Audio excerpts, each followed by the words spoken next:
আজকে আমি আপনাদের দেখাবো মাটির কড়াইতে কীভাবে চুই ঝাল দিয়ে গরুর মাংস রান্না করতে হয়। এত মজা লোভনীয় কিভাবে হয়, জিভ দিয়ে জল পড়ার মতো। কার যদি জিভ দিয়ে জল পড়ে আমি কিন্তু দায়ী না। সো আসসালামু আলাইকুম, লাইফস্টাইল অফ সোনিয়াতে আপনাদের সবাইকে স্বাগত। আমাদের লাগবে চুই ঝাল, গরুর মাংস আর বিভিন্ন ধরনের মশলা। নর্মাল মশলা দিয়ে আমি রান্নাটা কমপ্লিট করব। এই যে সব কিছু মশলা আমি এর ভিতরে দিয়ে দিচ্ছি, জাস্ট নর্মাল মশলা, মাংস রান্না করতে যা যা মশলা লাগে আর কি, সব কিছু মশলা দিয়ে নিয়ে আমি মাংসটা এখানে জাস্ট আমি প্রেশার কুকারে মাংসটা 2টা সিজ দিয়ে নিব, কারণ আমার খুবই তাড়াতাড়ি রান্না করতে হবে। এর জন্য আমি প্রথমে একটু 2টা শীষ দিয়ে নিচ্ছি ভালোভাবে কষিয়ে। এতে করে কি হবে, মাংসটা তাড়াতাড়ি সিদ্ধ হয়ে যাবে। তারপরে আমি কড়াইতে দিয়ে বাকি রান্নাটা করে নিব, যেহেতু আমার তাড়াতাড়ি রান্না করতে হবে এর জন্য আর কি। এই যে খুবই ভালোভাবে আমি একটু কষিয়ে নিচ্ছি, কষিয়ে উল্টিয়ে পাল্টিয়ে কষিয়ে দিচ্ছি, কষিয়ে খুবই ভালোভাবে একটু এই যে মোটামুটি করে কষিয়ে নিচ্ছি। কিন্তু এখন জাস্ট 2টা শীষ দিব, বেশি না, 2টা শীষ দিব। 2টা শীষে কষানোতে মোটামুটি এই যে ভালো মতো সিদ্ধ হয়ে গেছে। আমি এখানে মাটির কড়াইতে ঢেলে নিয়েছি, যাতে করে তাড়াতাড়ি সিদ্ধ হয়ে যায়, এর জন্য জাস্ট 2টা শীষ দিয়ে নিয়েছি। এই যে যেহেতু আমার তাড়াতাড়ি রান্নাটা করতে হবে, এই যে মোটামুটি সব প্রসেস কিন্তু অলরেডি শেষ। এখন চুই ঝাল আর আমি এখানে রসুনের পাটটা বাদ রেখেছি। এখানে খুবই ভালো করে আবার কষিয়ে নিতে হবে।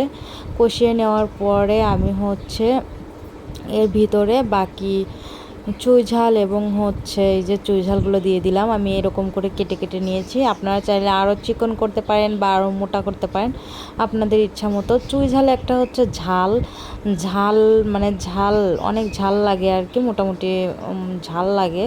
এই মশলাটা দেওয়ার পরে তরকারিতে একটু অন্যরকম একটা ঝালের পরিমাণ অ্যাড হয়, খেতে কিন্তু মজা আছে আর কি। যাই হোক, এই যে আমি কিন্তু ঝালের পরিমাণ, ঝাল এগুলো মোটামুটি সবই ঠিক আছে।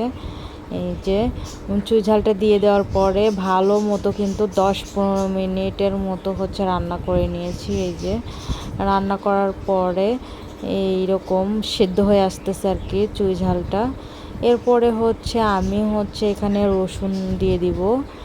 এই যে এই ঝোলের ঝোল কষানো অবস্থায় ভিতরে আমি রসুনগুলো দিয়ে দিব। এতে করে কি হবে, রসুনগুলো ভালো মতো সিদ্ধ হবে। দেখেন চুই ঝালগুলো কিন্তু সিদ্ধ হয়ে গেছে। এদিকে মাংসর কালারটা দেখেন কতটা সুন্দর হয়েছে।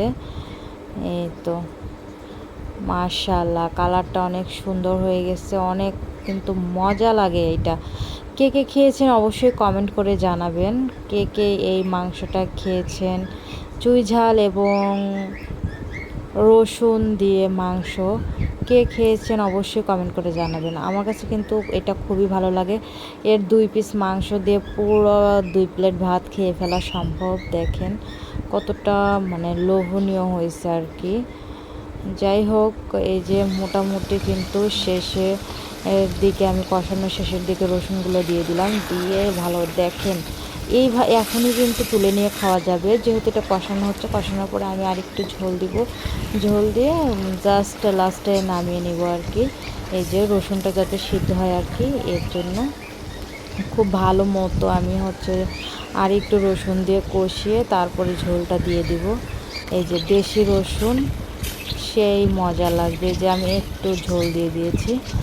এই যে রান্না কিন্তু প্রায় শেষের দিকে, একটু পরিমাণে ঝোলটা কমে গেলেই কিন্তু রান্নাটা কমপ্লিট হয়ে যাবে। আমার এই রান্নাটা আপনাদের কেমন লাগলো অবশ্যই কমেন্ট করে জানাবেন, আর এটা কে কে খেয়েছেন কমেন্ট করে জানাবেন। সবাই সুস্থ থাকবেন, ভালো থাকবেন, এই কামনা করে আজকের ভিডিও আমি এখানেই শেষ করছি। আসসালামু আলাইকুম।